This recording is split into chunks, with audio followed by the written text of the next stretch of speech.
Hi, I'm Lauren, a sophomore studying economics at Hillsdale College, and this is the Imprimis podcast.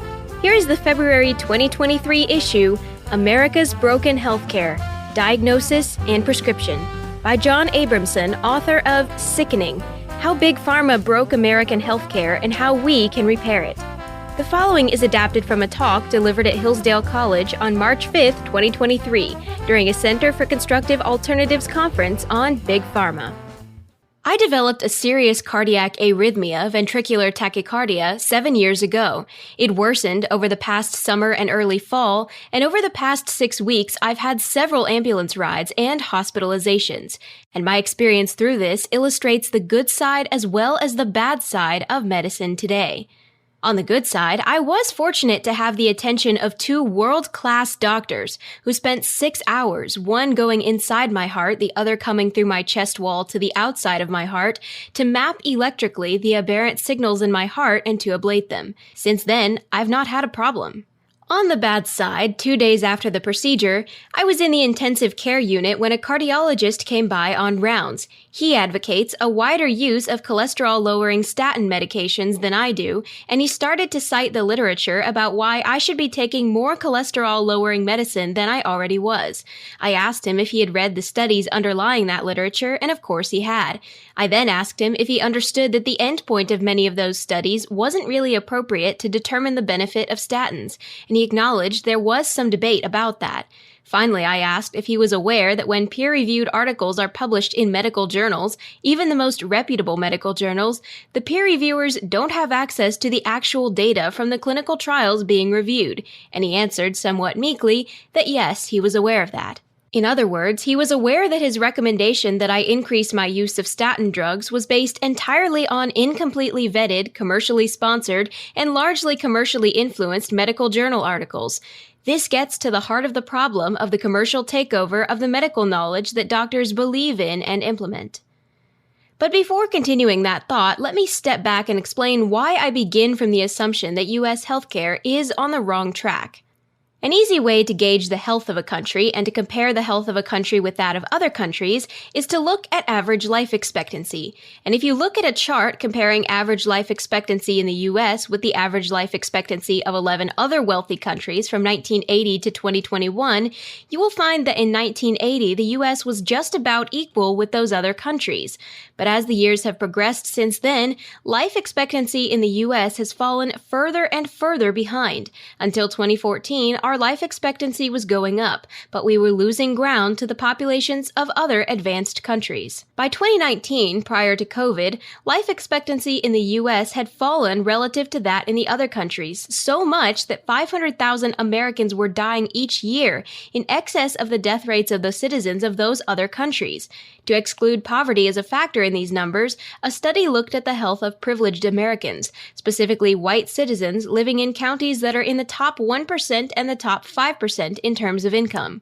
This high-income population had better health outcomes than other U.S. citizens, but it still had worse outcomes than average citizens of other developed countries in areas such as infant and maternal mortality, colon cancer, childhood acute lymphocytic leukemia, and acute myocardial infarction. Now combine this with the fact that we in the U.S. are paying an enormous excess over those other countries on healthcare. In the U.S., we spend on average $12,914 per person per year on healthcare, whereas that figure in other comparable countries is $6,125. That comes to $6,800 more per person, and if you multiply that by 334 million Americans, we are spending an excess $2.3 trillion a year on healthcare and getting poorer results, which means that our healthcare system is broken and needs fixing. Prior to leaving office in 1961, President Eisenhower famously warned the nation about what he called the military-industrial complex. I suggest that we now have a medical-industrial complex that is sucking America's wealth away from the other things that will make us healthier and create better lives for the American people. Ask yourself, what ought to be the primary goal of American healthcare? To my mind, it is this: to maintain and improve individual and population health most effectively and efficiently. And if that is correct, there are 2 critical questions we all need to ask. Why are we failing so miserably to achieve this goal? And why are doctors and other healthcare professionals willing to go along with this dysfunctional system? One of the fundamental reasons for the disparity between the health of Americans and the health of people in other wealthy developed countries is that our medical industrial complex has taken control over what doctors and the public accept as medical knowledge. This is something that has evolved over time. Back in 1981, I was finishing my medical residency and starting a 2-year fellowship, which is when I learned my research skills. At that time, my colleagues and I would spend hours dissecting the articles in medical journals, and commercial bias was never an issue. But 1981 turned out to be a pivot point. Derek Bach, the president of Harvard University, said in Harvard Magazine that year that the university's reliance on industry funding for research was causing an uneasy sense that programs to exploit, i.e. make money from, technological development are likely to confuse the university's central commitment to the pursuit of knowledge. He explained that because grants from the National Institutes of Health and the National Science Foundation were declining, scientific researchers were turning to commercial sources for funding. Along the same lines, a 1982 article in the journal Science, The Academic Industrial Complex, pointed out that universities that had been pursuing knowledge for its social and scientific value had been suddenly drawn into the marketplace and were pursuing knowledge for commercial value. We today have grown accustomed to an environment where it's normal for professors at medical schools to have commercial relationships, but it wasn't always that way, and it doesn't have to be that way in the future. A second factor in the evolution I'm describing was the passage by Congress in 1980 of the University and Small Business Patent Procedures Act, also known as the Bayh-Dole Act. When Japanese cars entered U.S. markets in the late 1970s, it was widely believed that the Japanese government was supporting the development of those imports in order to help Japanese car manufacturers compete against their U.S. counterparts. Many thought that the same loss of competitive edge was happening in science. Research taking place at universities wasn't being properly commercialized because the universities had no financial incentive. The Bayh-Dole Act aimed to remedy that by allowing universities and other nonprofit research institutions to commercialize discoveries made by their scientists, while conducting federally funded research by retaining any profits, including profits from patents on pharmaceuticals. With that, universities became players in the marketplace and were absorbed into the medical industrial complex. The first and most obvious result of this had to do with who was sponsoring and controlling medical research. In 1991, 80% of pharmaceutical research was taking place in university medical centers, and it was conducted, analyzed, and published by independent academic researchers. But by 2004, only 26% of the pharmaceutical industry's research was taking place in universities. The other 74% was being done by for-profit research companies. These companies might hire medical centers to provide research help, but overall control of the research had moved from the academic centers to the pharmaceutical industry. And this was a radical change. A 2005 article in the New England Journal of Medicine noted that 80% of clinical trial agreements allowed drug companies to own the data produced by the research. In my mind, data from a clinical trial, excluding, of course, manufacturing techniques and genuinely proprietary information, is a public good, because doctors are going to use that data to make decisions about how to treat their patients. But the drug companies don't see it that way. In litigation involving Pfizer, although Pfizer is no different than other drug companies in this respect, internal Pfizer documents stated in stark language that Pfizer-sponsored studies belong to Pfizer, not to any individual, and that the purpose of data from those studies is to support, directly or indirectly, marketing of our product, not to ensure that the drugs will make people healthier or improve quality of life, or to ensure that they will do no harm, but to support the company's marketing. These internal documents go on to specify some of the ways the data is used for marketing. One is through publications for field force use. Translated into plain English, this means the drug companies purchase reprints of medical journal articles and have their drug representatives hand them out to doctors so the doctors will prescribe their drugs. And that would be a perfectly fine thing to do if the journal articles underwent independent peer review. With independent analysis of the accuracy and completeness of the research and data provided in the medical journals, we could trust them. But as things currently stand, we can't. The New England Journal of Medicine survey I cited before contained two other findings worth noting. In 24% of clinical trial agreements, the sponsor, meaning the drug company, may include its own statistical analysis in manuscripts, i.e. journal articles.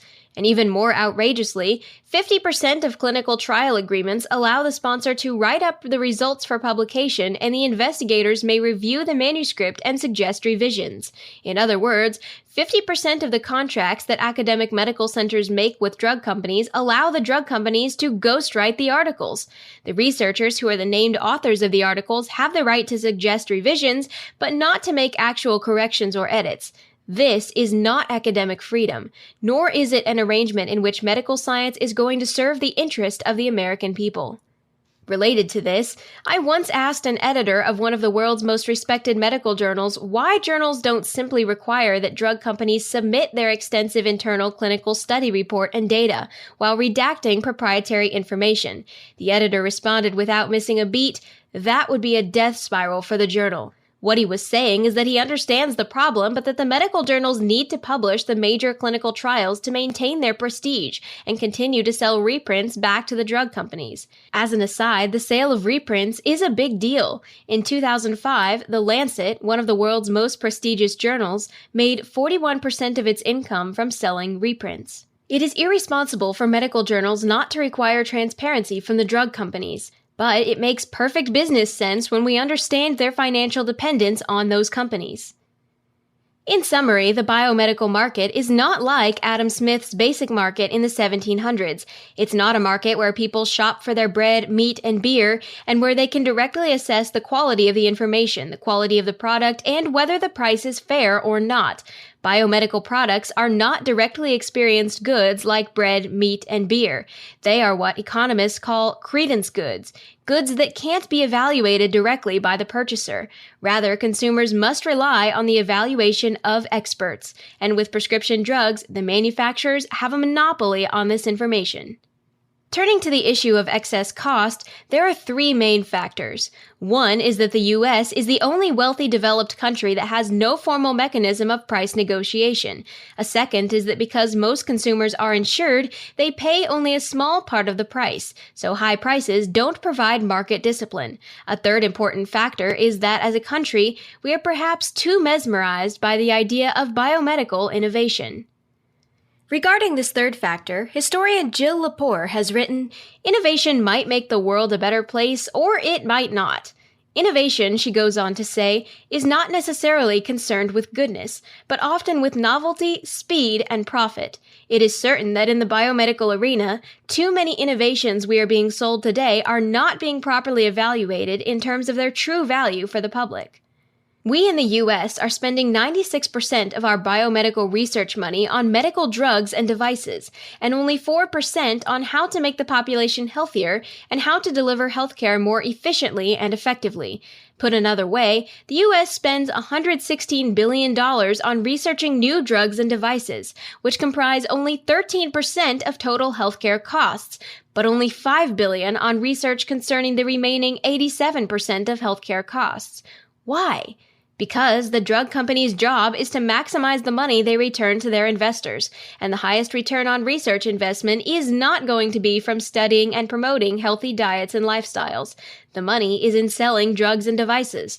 This leads to a tremendous epidemiological imbalance in the information coming down to doctors. Even when new drugs get approved, only 1 out of 4 is actually materially better than previously available and far less expensive therapies.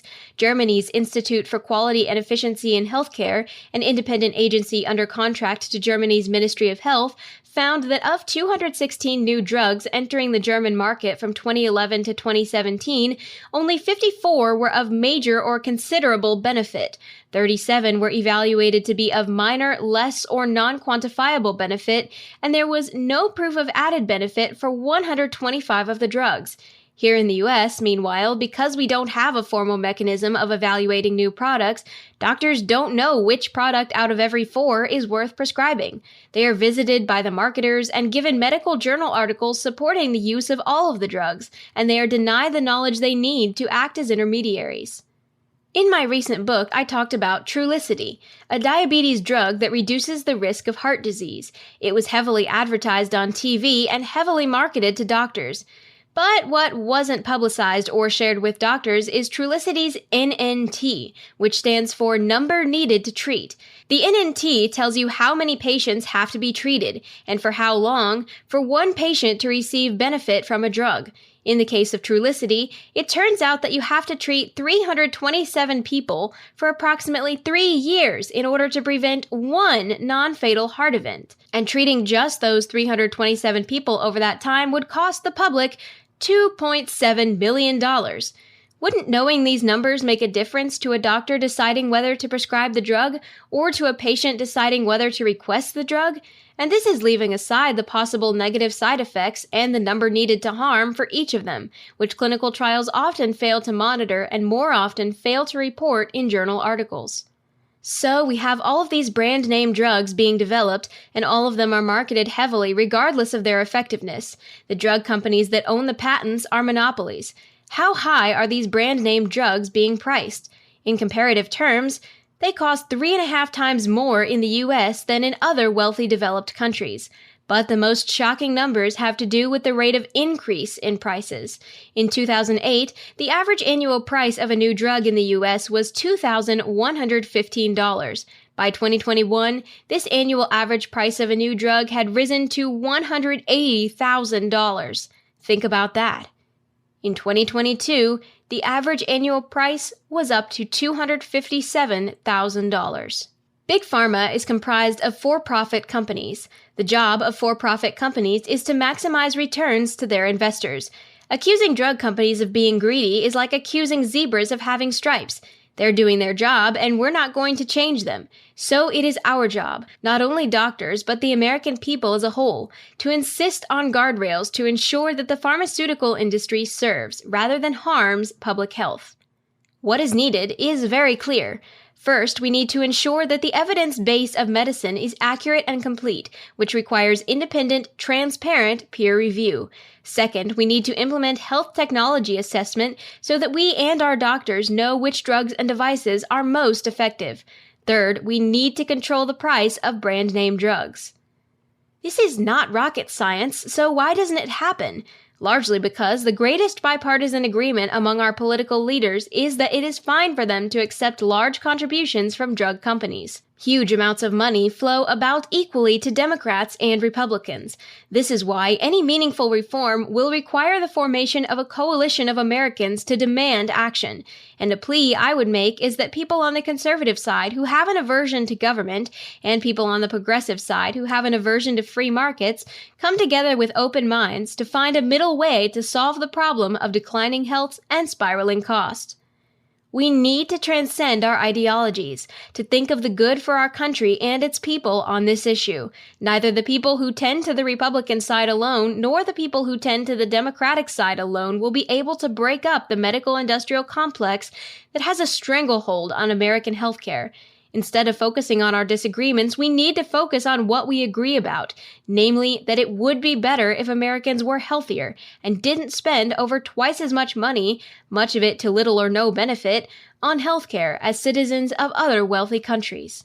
Oliver Wendell Holmes said in 1869, "The state of medicine is an index of the civilization of an age and country, one of the best, perhaps, by which it can be judged.